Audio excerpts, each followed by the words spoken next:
Leo tarehe 1 mwezi wa 7 2026 tunatangaza kile ambacho Mungu amekisema.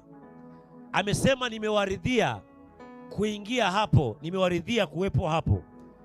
Kuna mambo ambayo Mungu aliyakusudia kabla ya wakati na muda kwa mbele, kwamba mwezi wa 7 katika sekunde, dakika na masaa fulani, katika siku husika, wiki husika na mwezi husika wa 7 2026, kwamba kuna mtu atakuwepo sehemu fulani, na kuna watu watatokea, na kuna mambo yatatokea, na kuna kitu kitatokea.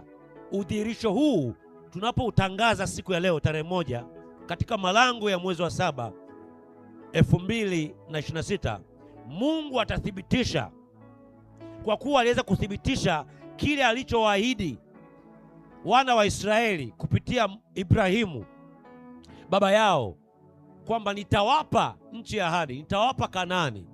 Na ikapita karne kadha wa kadha, na kweli kwenye Kumbukumbu la Torati 1 mstari wa 8 akawaambia, angalieni nimewaekea nchi mbele yenu. Nchi gani hiyo? Nchi ya Kanaani, ili waweze kuingia na kuirithi sawa sawa na ahadi na neno la Mungu. Na ndio maana mwandishi wa Zaburi ya 44 mstari wa 2 na wa 3 amesema, wewe kwa mkono wako uliwafukuza mataifa ukawakalisha wao, wewe uliwatesa watu wa nchi ukawaeneza wao. Maana si kwa upanga wao walivyomiliki nchi, wala si kwa mkono wao uliwaokoa, bali mkono wako wa kuume, naam mkono wako na nuru ya uso wako, kwa kuwa uliwaridhia.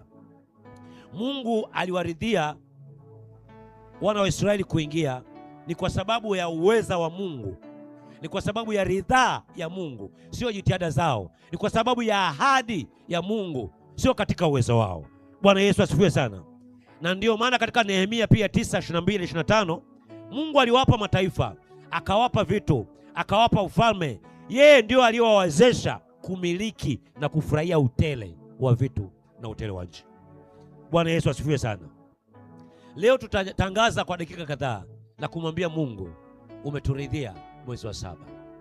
Kuna mambo umeturidhia kutuingiza na kutuweka hapo. Tunatangaza ukuu wako sawa sawa na neno lako na ahadi yako ikapate kutimia katika jina la Yesu Kristo. Amen.